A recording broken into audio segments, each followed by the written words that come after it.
বিপদে পড়লে মানুষের জ্ঞান নয়, সাহায্য করতে হয়। কারণ ডুবে যাওয়া মানুষকে বাঁচাতে হয়, সাঁতার শিখাতে হয় না।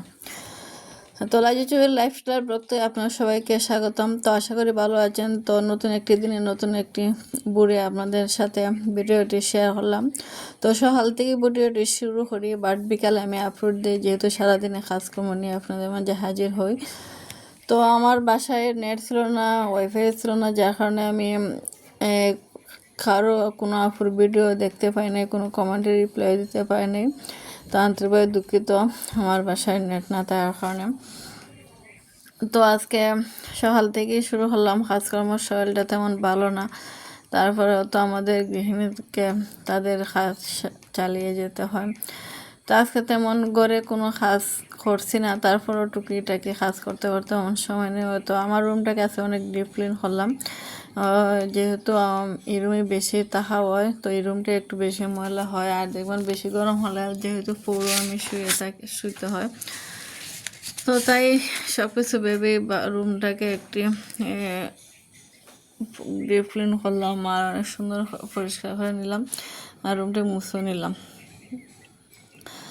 তো দেখতে দেখতে আমাদের জীবনের গতি অনেক বয়ে যেতেছে। আসলে সময় স্রোত কারোর জন্য অপেক্ষা করতে হয় না। আমাদের জীবনে বাঁচতে হলে অনেক ধৈর্যশীল হতে হয়। সব কিছুতে মন খারাপ করা যায় না। অনেক মন খারাপ, অনেক দুঃখ, অনেক কষ্ট জমা বুকে চেপে নিয়ে কাজ করতেছি, চলতেছি, খাইতেছি। কাউকে কখনো কিছু বলা যায় না, শোয়া যায় না। তো ইউটিউব প্ল্যাটফর্মে তো কিছুই বলা সম্ভব না। তো ব্যক্তিগত সমস্যা নিয়ে যাই হোক, সব কিছু মিলিয়ে ভালো লাগে না। তো আমার শারীরিকভাবে তো মনে একটা সুস্থ না, আমার যেহেতু ডিপ্রেশনের সমস্যা। আর 4 বছরের আমি একবার অবশ্যই ক্লান্ত হয়ে গেছি আমার লাইফটাই ডিপ্রেশন ওষুধ খাইতে খাইতে। প্রতিনিয়তই ওষুধ খাইতে হয়, আর ওষুধ যদি আমি সাইরা দিব ভাবলাম ভালো হয়ে গেছি, তো এরপরে আবার শুরু হয়। 1 মাস ভালো যায়, আবার কন্টিনিউ ডাক্তার দেখায়, কন্টিনিউ ওষুধ খায়, তখন আবার ভালো হয়ে যায়। তো আমি এগুলো কাজগুলো কিন্তু এত সহজে করতেছি না, খুবই কষ্ট করে করতেছি। বাট হয়তো 5-6 মিনিটের ভিডিও বোঝা যেতেছে যে আমি কি না কাজ করতেছি। আমার শরীর যেহেতু খুব বেশি খারাপ, আমাকে একটু রেস্ট নিয়ে কাজ করতে হইতেছে। আবার জানি না সেই রোগটা আসলে কবে যে মুক্তি পাবো, এটা কি মৃত্যুর আগ পর্যন্ত হয়তো ফিল করতে হবে। আমি মনে হয় এর চেয়ে মৃত্যু বেটার, যে তিলে তিলে কষ্ট সহ্য করার চেয়ে।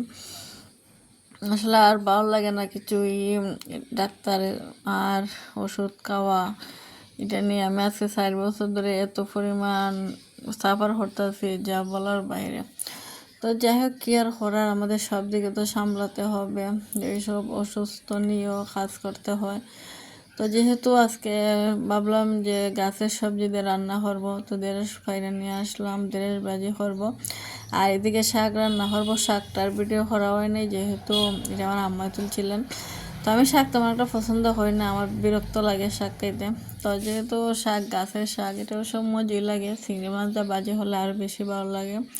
তো রান্না করলাম, আর এদিকে দেড়শ ভাজি করলাম, আর টুকটাক মাংস রান্না করছি। মুরগির মাংসটা আমার প্রায় রান্না করতে হয়, যেহেতু মেয়ে আর কিছু খায় না, শুধু মাংসই খায়।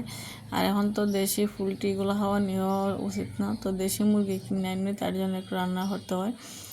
তো এইদিকে বলতেছে চটপটি খাইতে, আমার মেয়েকে তো আমি স্কুলে কোনো বাইরে খাবার খাইতে দিই না, ওকে সবসময় বাসায় যা চেষ্টা করি, আমার শরীরে সুস্থতা হোক আর অসুস্থতা হোক, আমি চেষ্টা করি ওকে খাবারগুলো বাসায় বানিয়ে দিতে। তো আজকে বিকালে সব কিছু রেডি হয়ে রাখছিলাম দুপুর টাইমে, তো বিকালবেলা এগুলো একটু গুছিয়ে দিতেছি। আর টকটা আমার খুবই প্রিয়, তাই টকটা দিয়ে দিতেছি। টমেটো টক তেমন একটা পছন্দ হয় না, তাই যেহেতু ছোটো মানুষ, তাই তার মতন করে আমি ফুচকাটা রেডি করতেছি। আমরা যেহেতু 2জনই খাবো, আর কেউ খাবে না। তো ভালো থাকবেন বিয়ার সবাই, আসসালামু আলাইকুম। আর আমার জন্য